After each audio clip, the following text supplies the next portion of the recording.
Ayan mga kasampol, at nagpapakain na tayo ng bangos. Tara, tutukan natin para mas kita.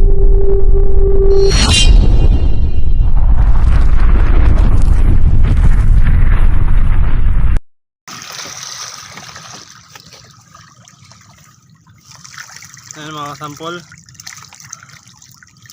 ayan masdan nyo. Sa umaga hindi natin kita yung nasa ilalim ng tubig kasi makapalang ulap. Yung ulap kasi nagre-reflect sa tubig, kaya nagiging parang salamin. Pero kapag walang ulap, kitang kita hanggang sa ilalim. Pero okay lang yan, kahit lang sa ibabaw lang makita natin. Tingnan nyo naman mga kasampol, ang gaganda na ng sukat nila.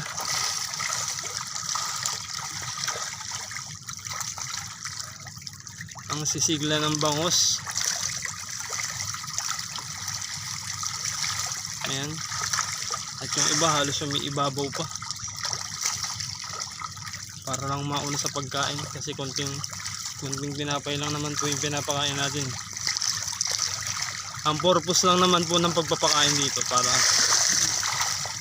kaya pinapakain para lang po makita natin ang isda nandito, at para masanay ang isda na nandito sa tapat ng kubo.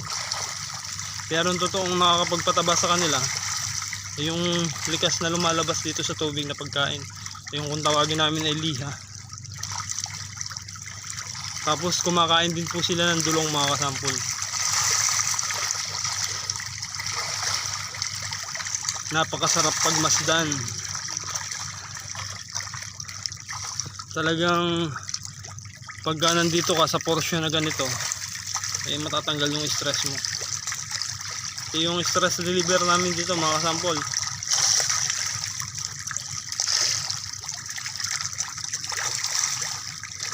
Ayan.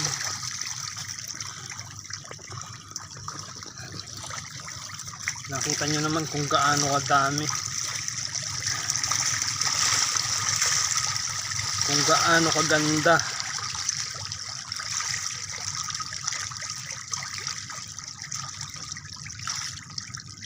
Parang nanonood ka lang, nabubusog ka na.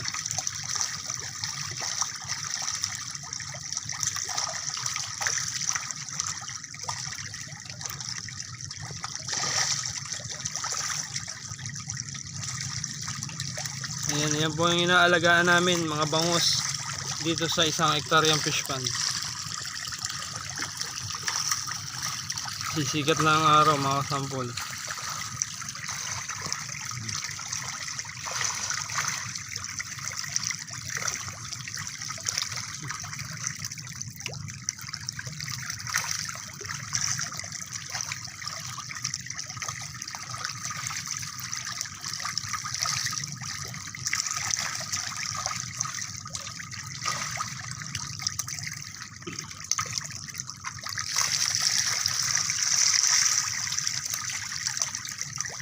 So ayan, at ganito na lang muna ang video na to. Update ko kayo hanggang sa pag-harvest natin ito mga kasampol.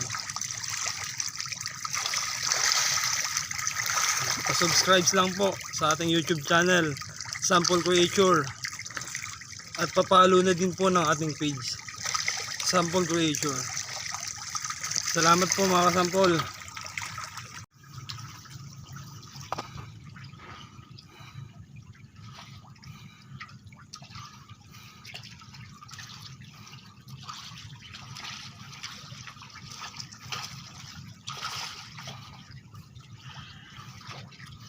Dahil nga pa konti-konti lang ang hagis, nag-aagaw-agawan sila mga kasampol.